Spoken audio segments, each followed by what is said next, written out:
Hello everyone, my name is Prachi. Welcome to selection mate. I hope आप सब अच्छे होंगे और आपकी तैयारी आपके आने वाले एग्ज़ाम के लिए भी अच्छी चल रही होगी। गाइस, आज हम डिस्कस करने जा रहे हैं 1 दिसंबर के लिए करंट अफेयर्स को।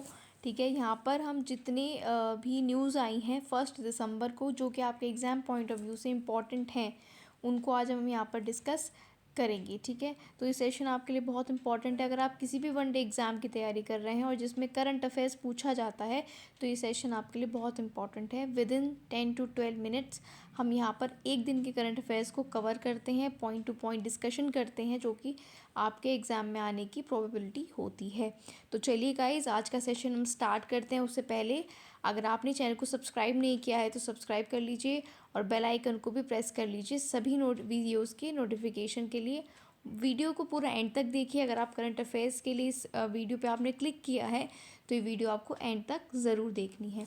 आज के पहले क्वेश्चन की हम बात अगर करें तो पहला क्वेश्चन है, हाल ही में भारत सरकार के किस मंत्रालय द्वारा नई चेतना पहल बदलाव की ये लिंग आधारित भेदभाव राष्ट्रीय अभियान प्रारंभ किया गया है। तो एक पहल शुरू की गई है। ठीक है, एक बदलाव की पहल शुरू की गई है जिसका नाम है नई चेतना पहल बदलाव की। ये एक राष्ट्रीय अभियान है जिसको ग्रामीण मंत्रालय ने शुरू किया है, रूरल मिनिस्ट्री ने शुरू किया है, ग्रामीण मंत्रालय ने। आप याद रखेंगे, नई चेतना पहल बदलाव की, नई चेतना पहल बदलाव की, स्टार्टेड बाय ग्रामीण मंत्रालय या फिर रूरल मिनिस्ट्री। आई होप ये क्वेश्चन क्लियर होगा आपको। नेक्स्ट पर चलते हैं। नेक्स्ट क्वेश्चन है, हाल ही में जितेंद्र सिंह को राष्ट्रीय गोपाल रत्न पुरस्कार से सम्मानित किया गया है, ये किस राज्य से हैं? दो क्वेश्चन यहाँ से आपके कंप्लीट हो जाएंगे। पहला तो ये कि जितेंद्र सिंह को मिला है राष्ट्रीय गोपाल रत्न पुरस्कार, दूसरा कि वो कौन से स्टेट से हैं। तो जितेंद्र सिंह है हरियाणा से।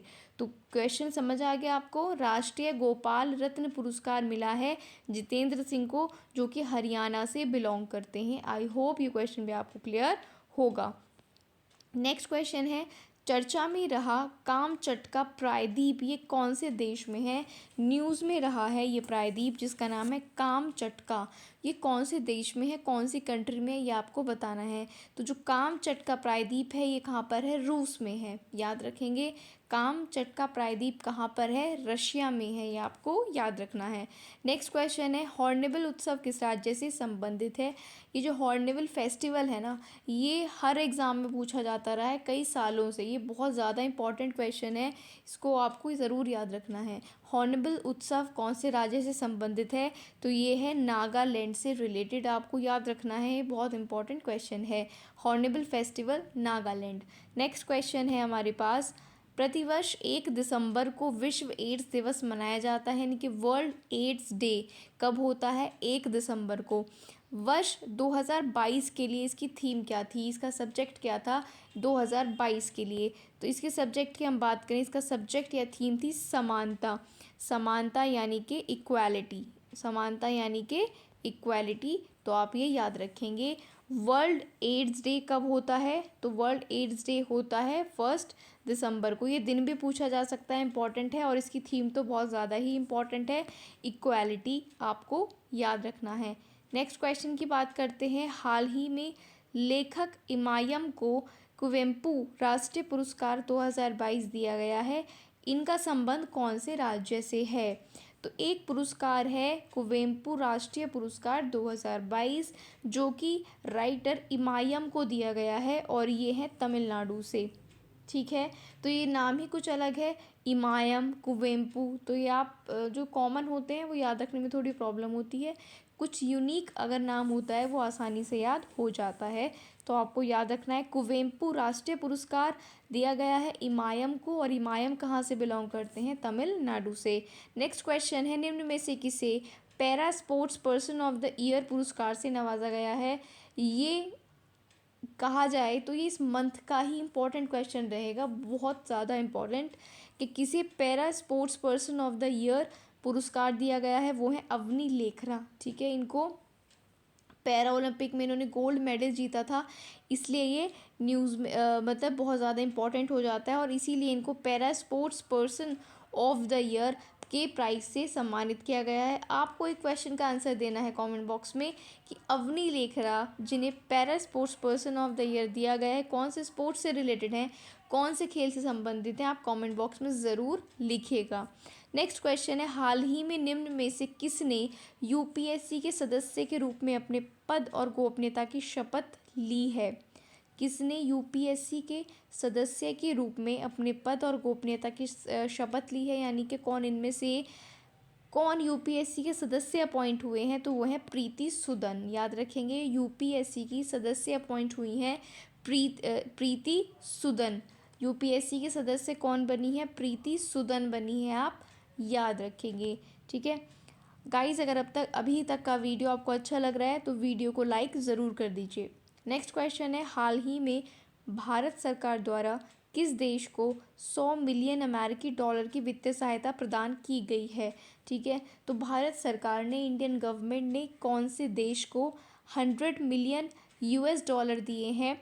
वो है मालदीव्स। तो ये जो पैसे दिए जाते हैं ये भी किसी किसी एग्ज़ाम में पूछ लिया जाता है, खास करके जो इस तरह के देश हैं जैसे मालदीव्स है, श्रीलंका, अफगानिस्तान को जो हम देते हैं अमाउंट हेल्प के रूप में, वो पूछ लिया जाता है। तो मालदीव को 100 मिलियन डॉलर दिए गए हैं। नेक्स्ट क्वेश्चन है, दिसंबर 2022 में निम्न में से किस राज्य में अंतर्राष्ट्रीय लूसोफोन महोत्सव आयोजित किया जा रहा है? फिर से सुनिएगा, कौन से स्टेट में इंटरनेशनल लूसोफोन फेस्टिवल आयोजित किया जा रहा है? तो ये किया जा रहा है गोवा में। ठीक है, आपको याद रखना है, अंतर्राष्ट्रीय लूसोफोन महोत्सव कहाँ पर आयोजित किया जा रहा है? गोवा में, याद रखेंगे। नेक्स्ट क्वेश्चन है, मद्रास बोटिंग क्लब की महिलाओं ने कोलंबो श्रीलंका में आयोजित वार्षिक मद्रास कोलंबो रोइंग रेगाटा का कौन सा एडिशन जीता है? तो ये था 81वां संस्करण, यानी कि 81। मद्रास बोटिंग क्लब की महिलाओं ने कोलंबो श्रीलंका में आयोजित वार्षिक मद्रास कोलंबो रोइंग रेगाटा जो होता है वो जीत लिया है मद्रास बोटिंग क्लब की महिलाओं ने। और ये कौन सा एडिशन था? 81st एडिशन था, आप याद रखेंगे। नेक्स्ट क्वेश्चन है, हाल ही में विदेश सचिव विनय मोहन क्वात्रा का कार्यकाल कब तक के लिए बढ़ाया गया है? तो ये 30 अप्रैल 2024 तक के लिए बढ़ाया गया है। इम्पॉर्टेंट इससे ज़्यादा क्या है कि अभी जो पॉइंट है न्यूज़ में आ चुका है कि जो हमारे विदेश सचिव हैं उनका कार्यकाल बढ़ाकर कर दिया गया है 30 अप्रैल 2024। लेकिन इससे ज़्यादा इम्पॉर्टेंट क्वेश्चन बन चुका है ये कि हमारे विदेश सचिव कौन हैं? तो आपको ये पता होना चाहिए कि हमारे विदेश सचिव हैं विनय मोहन क्वात्रा। विदेश सचिव कौन है? विनय मोहन क्वात्रा हैं, ये आप याद रखेंगे। ठीक है, अब कल के करंट अफेयर की वीडियो से आपके लिए क्वेश्चन है जिसका आंसर आपको कमेंट बॉक्स में करना है। आज के करंट अफेयर्स हमने कंप्लीट कर लिए, यानी कि 1 दिसंबर के करंट अफेयर्स हमने कंप्लीट कर लिए हैं। अब हम जो हमने 30 नवंबर के करंट अफेयर डिस्कस किए थे, अगर आपने वो वीडियो देखी है तो आपको इसका आंसर डेफिनेटली पता होगा, और नहीं पता है तो जल्दी से जाके पहले कल की पूरी वीडियो आप देखिए और फिर इसका आंसर कीजिए कमेंट बॉक्स में। 14 दिसंबर 2022 को किस भारतीय व्यक्तित्व की संयुक्त राष्ट्र में पहली प्रतिमा का अनावरण किया जा रहा है? बहुत इंपॉर्टेंट क्वेश्चन है, और आपको बताना है कि कौन से ऐसे व्यक्तित्व हैं भारतीय जिनकी संयुक्त राष्ट्र में पहली प्रतिमा का अनावरण होने जा रहा है। तो ये आंसर आपको कमेंट बॉक्स में देना है। ठीक है गाइज, अब अगर आपको वीडियो अच्छी लगी है तो सबसे पहले लाइक कर दीजिए, अभी तक सब्सक्राइब नहीं किया है तो सब्सक्राइब कर लीजिए गाइस, और बेल आइकन को प्रेस कर लीजिए। आने वाले समय में डेली करंट अफेयर्स के साथ साथ आपको बहुत और यूज़फुल वीडियोस देखने को हमारे चैनल पर मिलेंगी, चाहे वो केवीएस के लिए हों, चाहे एसएससी के किसी एग्ज़ाम के लिए हो, जीडी के लिए हो। ठीक है, तो आपको हमारे चैनल के साथ बनी रहना है। हर सेशन की जो पीडीएफ है वो मिल जाती है आपको हमारे टेलीग्राम चैनल पर, जिसका लिंक डिस्क्रिप्शन में दिया हुआ है। वहाँ से जाकर आप हर सेशन की पीडीएफ ले सकते हैं और रिवाइज कर सकते हैं करंट अफेयर्स को। 2 मिनट में आपके लूँगी और मैं आपको थोड़ा सा बताऊँगी करंट अफेयर्स के बारे में कि इसकी क्या इंपॉर्टेंस है आज के टाइम में। तो अगर मैं इसकी बात करूँ तो जिस एग्ज़ाम में पूछा जाता रहा है, तो अब क्या हो गया है कि इसकी वेटेज बढ़ा दी गई है। जीएस के पोर्शन में अगर ये पूछा जाता है तो इसके क्वेश्चन पहले 1-2 पूछे जाते थे, लेकिन अब इसकी वेटेज बढ़ा दी गई है, क्योंकि आपको अवेयर होना बहुत ज़रूरी है। आयोग ये मानता है, कोई भी आयोग आपका एग्ज़ाम लेता है तो उसमें जनरल अवेयरनेस का सेक्शन ज़रूर रखा गया है और अब उसके नंबर ऑफ़ क्वेश्चंस भी बढ़ा दिए गए हैं। तो करंट अफेयर्स को पढ़ने का जो तरीका है वो यही है कि आप डेली, हो सके अगर आपके पास टाइम है, 10 से 15 से 20 मिनट आपके पास हैं, तो आप डेली करंट अफेयर्स पढ़िए, फिर उनको वीकली रिवाइज़ करिए, फिर मंथली रिवाइज़ करिए। डेली करंट अफेयर्स पढ़ने से क्या होता है कि आप वीकली जब रिवाइज़ करते हैं तो बहुत कम टाइम में 10-15 मिनट में आप पूरे वीक का रिवाइज़ कर लेंगे। और जब आप मंथली रिवाइज़ करते हैं तो वो मंथली रिवीजन भी आपका बहुत जल्दी हो जाएगा, बिकॉज आपने डेली में पढ़ा है। और जब एग्ज़ाम से पहले आप उसको पढ़ेंगे तो वो आप एक बार पढ़ने के बजाय उसका 2-3 बार रिवीजन कर सकते हैं, क्योंकि आपका पढ़ा हुआ है। तो डेली करंट अफेयर्स पढ़ने का सिर्फ यही फ़ायदा है कि आप बाद में उसको कम टाइम में रिवाइज़ कर सकते हैं। और अगर आपके किसी एग्ज़ाम में आने वाला है तो आप ज़रूर इसको पढ़ते रहिए, और नहीं आने वाला है और आपके पास टाइम है तो भी आप पढ़ते रहिए, बिकॉज जनरल नॉलेज के लिए आपके बहुत अच्छा है। सो गाइज़, ये आज का वीडियो था। आई होप आपको ये वीडियो अच्छा लगा होगा। मेरी आपसे रिक्वेस्ट है, ज़्यादा से ज़्यादा आप इस वीडियो को शेयर करिए अपने फ्रेंड्स के साथ, अपने ग्रुप्स में। और इस चैनल पर और भी वीडियोस अवेलेबल हैं, आप चैनल को विज़िट ज़रूर करें और इस वीडियो को ज़्यादा से ज़्यादा शेयर भी आप कर दें। Thank you guys, this is for today.